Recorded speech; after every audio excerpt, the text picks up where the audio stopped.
Gusto ko pong malaman ninyo na ako po ay nagbibigay pugay sa lahat ng nanonood sa atin ngayon. Malamang ang sasabihin ninyo, siyempre si Robin Padilla, ang boto niyan, alam na natin. Mabuti po, alam nyo na. Ang gusto ko lamang pong liwanagin ay ito.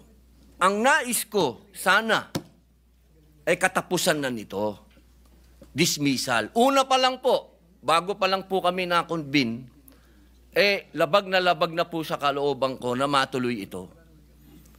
Nakita niyo naman po noong nagkasumpaan, talagang ipinaglalaban namin na politika ito.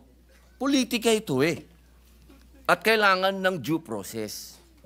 Pero natuloy pa rin po, nag-convene pa rin. Pero hindi pa rin po ako nagsuot ng robe dahil para sa akin ay protesta. Dahil ayoko po talagang matuloy. Bakit?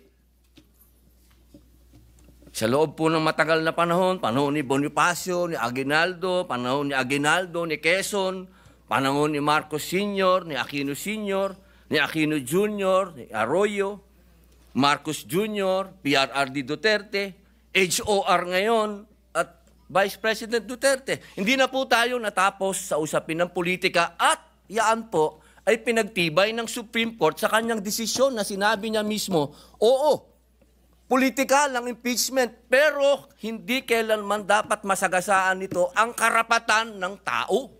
Malinaw at yun po ang pinaglalaban natin at kailangan dumaan sa tamang proseso. At yan po ang pinaglalaban natin.